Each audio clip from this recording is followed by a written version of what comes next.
Bienvenida de manera muy virtual, pues aparte se nota ahí Está flotando. está flotando, ¿sí? Le damos la bienvenida a los estudios de Nodal, a Mariano Yedro, analista del CEFOPED, Centro de Estudios de Formación y Estudios en Educación, centro asociado CEFOPED a Nodal, a nuestro programa del día de la fecha. ¿Cómo estás, Mariano?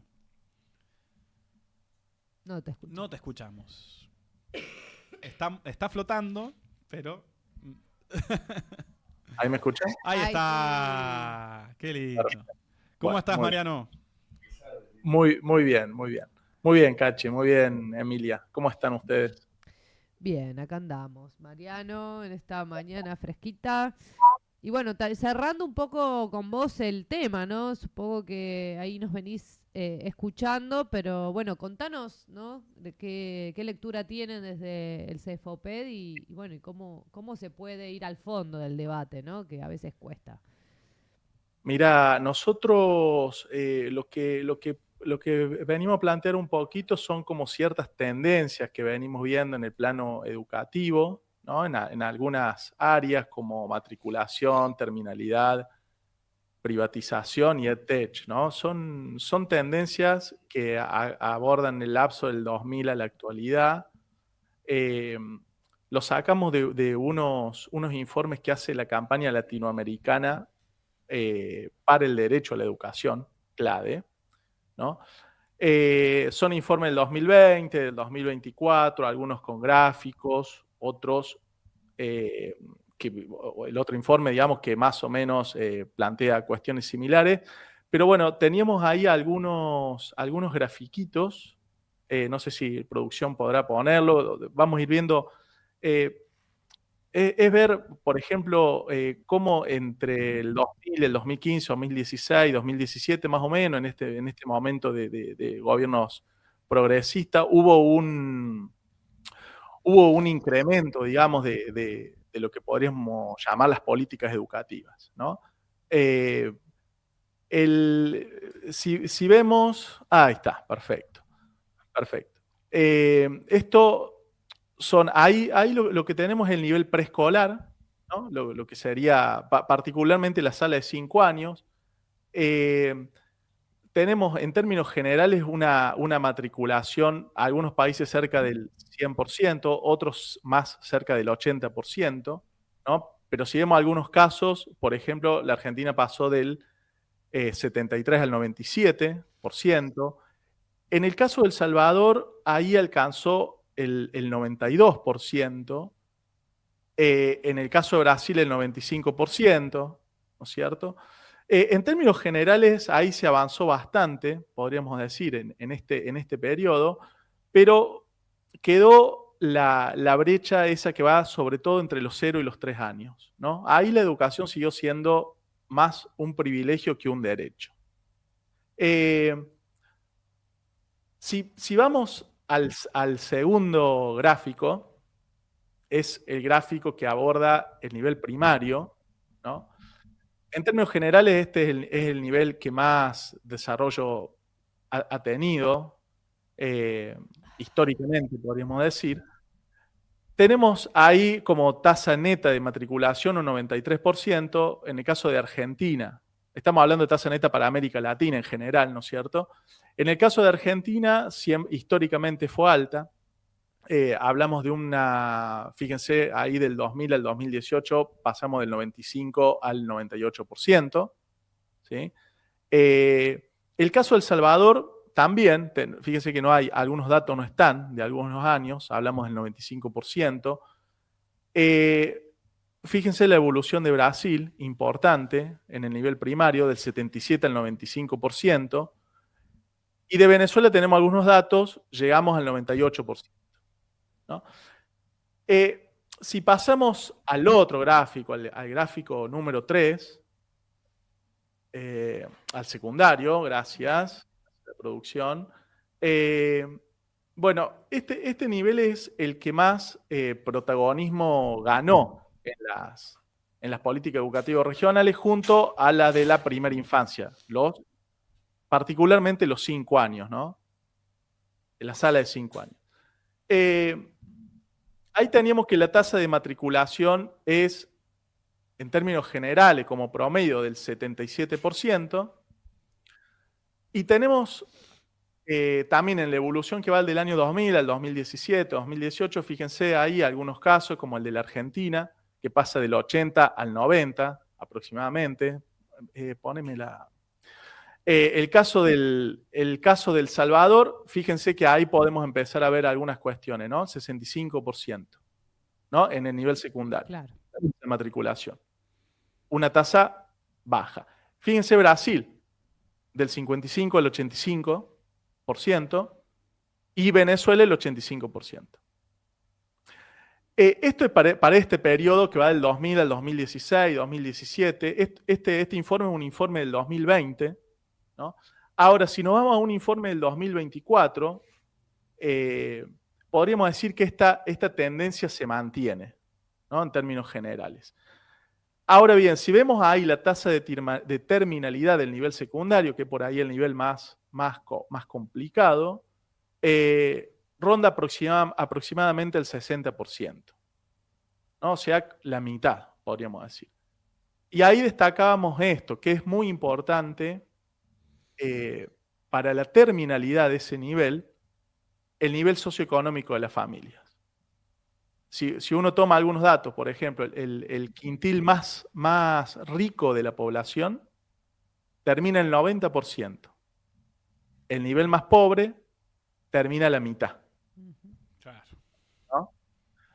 ¿Qué decía también este informe? Donde no están estos gráficos, pero dice algunas, brinda algunos datos. La tendencia podríamos decir que se mantiene, la tendencia de matriculación, esto que venimos viendo, pero se observa una fuerte desaceleración en la mejora de finalización, ¿no? O sea, no se termina el nivel secundario, ¿no? Ahí tenemos este informe ya es de 2024, ¿no? O sea que toma el periodo ese, más o menos, el que va del 2018. Entonces, la tasa de matriculación es similar, pero la tasa de finalización es lo que ha cambiado. ¿Qué significa esto? Vives en la calle, básicamente. ¿No es cierto? Que no terminan. Claro. El nivel secundario. Y que afectan a los sectores populares, sobre todo. ¿No es cierto? Por esto que decíamos, el quintil más rico, el 90%, el quintil más pobre, el 50% termina, ¿no es cierto? Ahora, si nos vamos un poquito al nivel superior, ¿no? Perdón, Mariano, que te interrumpo con una pregunta, porque no logro ver. ¿Tenemos desagregado esos quintiles en relación a Argentina, por ejemplo, que están en ese informe ahí? No los tenemos. O se mantiene, o está en la media regional, digamos.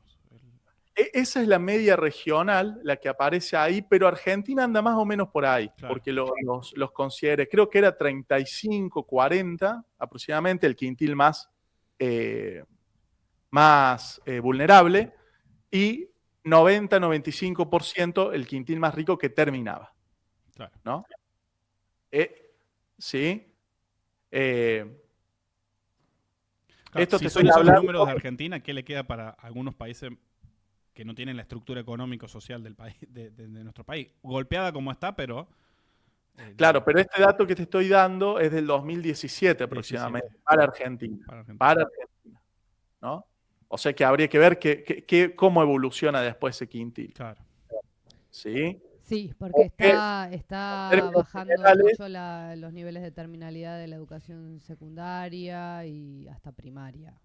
Está disminuyendo, claro, así que habría que... Finito, sí. Finito, y creo que es una tendencia regional.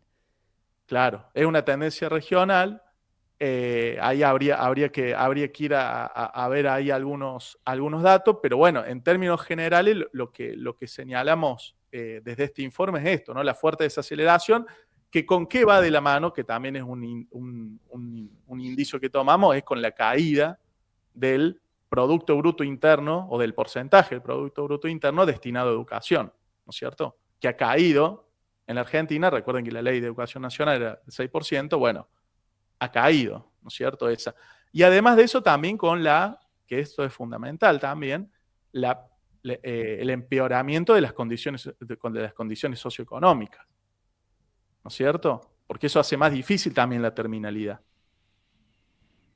¿Sí?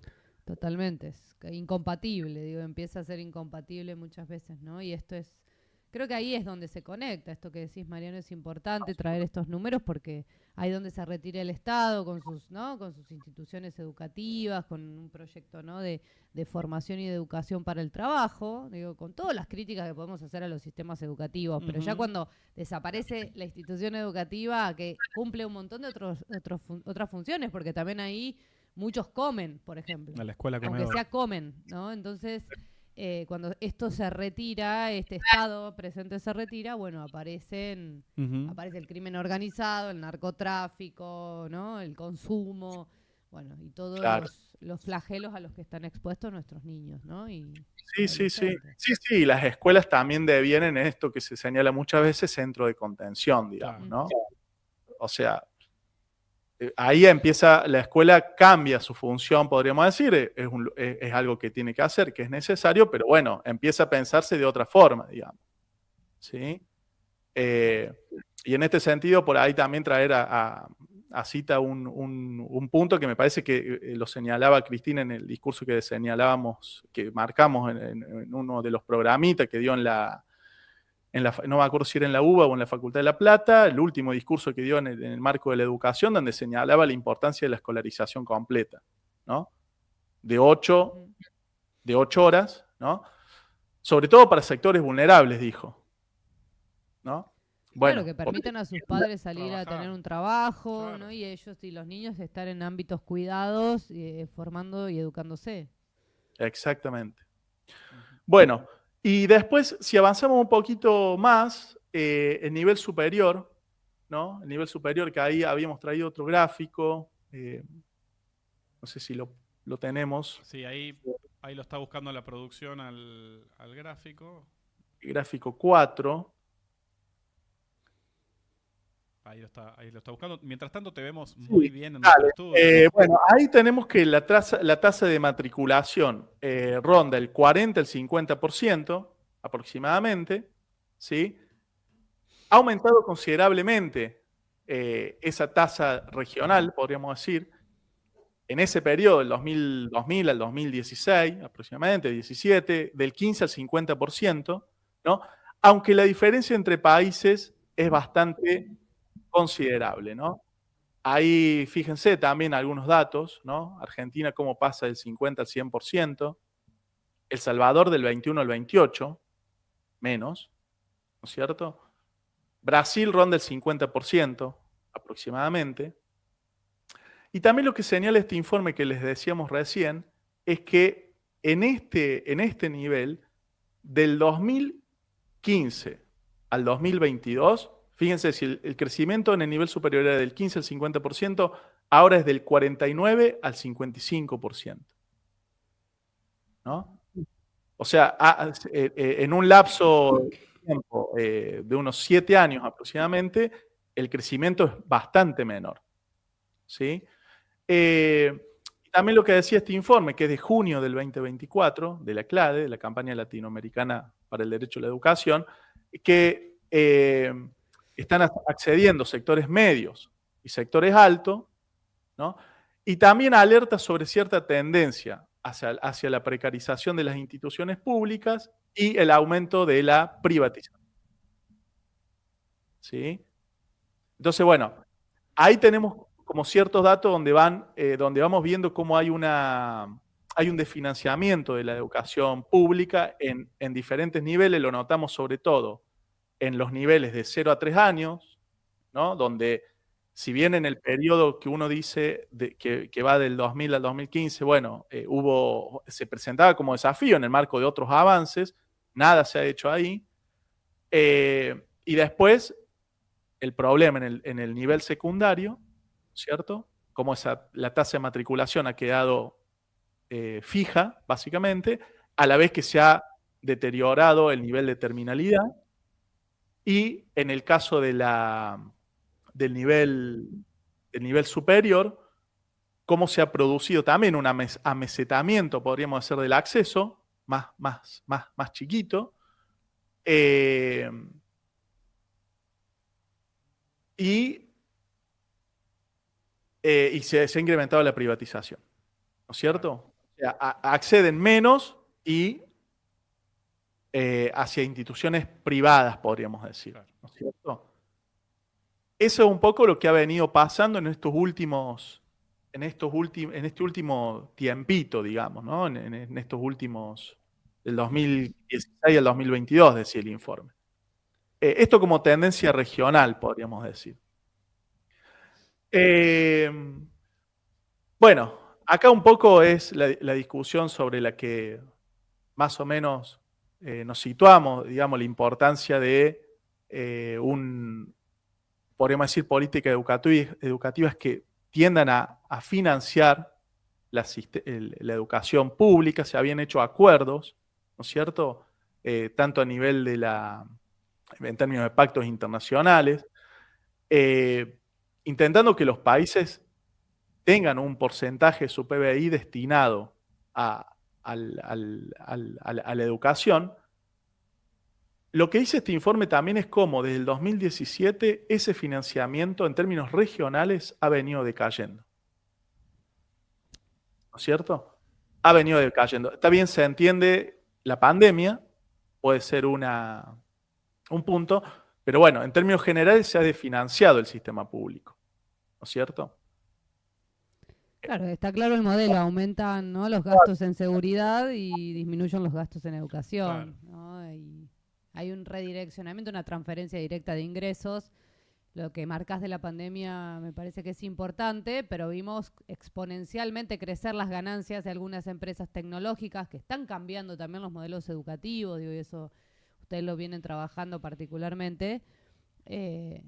Pero ¿no? Ahí está la gran transferencia de ingresos, ¿no? De lo que ellos llaman gasto, porque ellos llaman gasto y hay que ir contra el déficit fiscal. En realidad lo que pasa es esta transferencia brutal de ingresos donde dejan a las grandes mayorías trabajadoras sin acceso a derechos, entre ellos a la educación, porque podrían, en vez de construir mega cárceles, podrían construir mega escuelas, no sé. Claro. ¿No? Sí, claro. Claro, eso que decimos, digamos, ese desfinanciamiento de la educación pública, bueno, se entiende también en el marco de la crisis, de lo que fue ese periodo de ciclo progresista, nacional popular, del periodo 2000 al 2015, ¿no es cierto? Uh-huh. Nosotros lo vemos acá lo que trajimos un poco como tendencia regional, pero ya en el caso de esta tendencia regional podemos ir viendo estos datos, ¿no? Nos pareció interesante esto, digamos, traer la matriculación, la terminalidad y la privatización como datos que estructuran un panorama, digamos, de lo que ha ido pasando, ¿no es cierto? Y después finalmente también, que es un poco esto que señalaba Emi recién, que es también algo que se viene viendo como problemática, que es la cuestión de las plataformas, ¿no? La plataformización de la educación, Uh-huh. ¿cierto? Ahí también, digamos, este proyecto, podríamos decir, ya es parte del campo educativo, ¿no? Hacia ahí está avanzando, otra vez, las GAFAM, ¿no es cierto? Las grandes plataformas, los gigantes tecnológicos, intentan avanzar sobre el campo educativo. El caso más notable es El Salvador. ¿No es cierto? El caso más notable de El Salvador, donde en la segunda mitad del año del 2023 el Parlamento aprobó la Ley de Modernización Digital, en donde el uso de las plataformas es, podríamos decir, el elemento oficial que tienen que usar las escuelas, ¿no? Las escuelas de El Salvador para sus procesos de enseñanza-aprendizaje, digámoslo así. Todo con, me imagino, cuantiosos contratos para Google, para Meta Sí, sí. y para Microsoft, ¿no? Que siempre juegan en el terreno educativo, ¿no? Sí, exactamente. Bueno, también ahí se abre una discusión, me parece, con el tema de las EdTech, porque eso, digamos, si bien El Salvador aparece como el ejemplo mayor de ese avance, también obviamente están en muchos otros países, ¿no? En Argentina tenemos una empresa que ha sonado mucho, Stigmas, por ejemplo, ¿no? Que es una empresa también asociada a Google, que es parte de Google, de un vínculo especial que es parte de Google, partner, se le llama.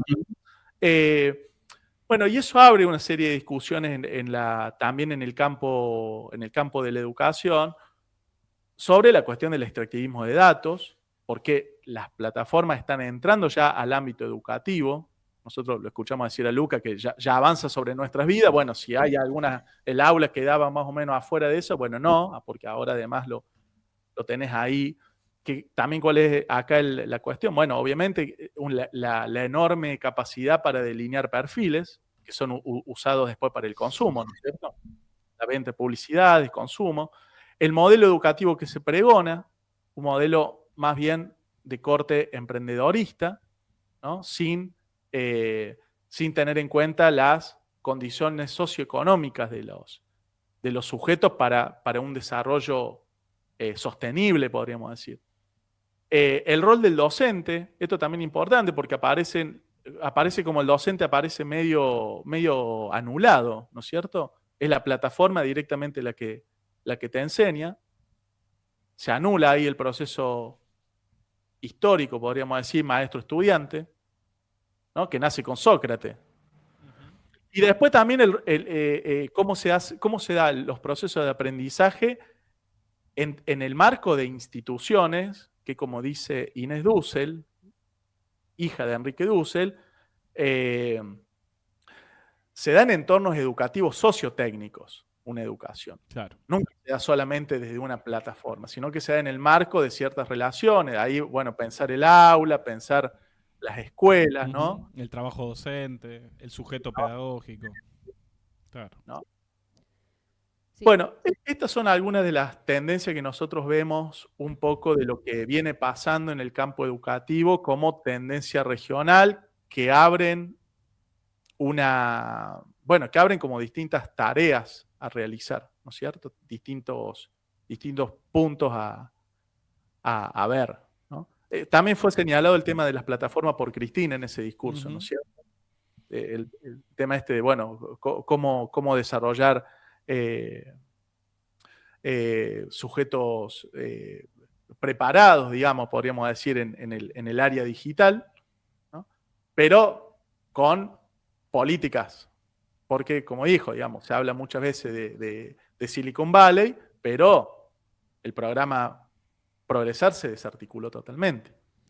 Claro. Totalmente, Mariano. Bueno, me parece que es un punto muy importante para dar el debate de fondo sobre, bueno, esta tendencia regional que se conecta con una multiplicidad de factores, entre esos el sistema educativo, el proyecto político-pedagógico, ¿no? Y el futuro o presente que le ofrecemos a nuestras niñeces y adolescencias. Así que, Mariano, se nos terminó el tiempo porque la verdad que nos quedaríamos charlando muchísimo más. Muy bueno. Muy buenos estos datos para tratar el tema de hoy. Te agradecemos a todo el equipo del Cefoped y les mandamos un abrazo fuerte y hasta la próxima, obvio. Un abrazo, chicos. Gracias a ustedes. No.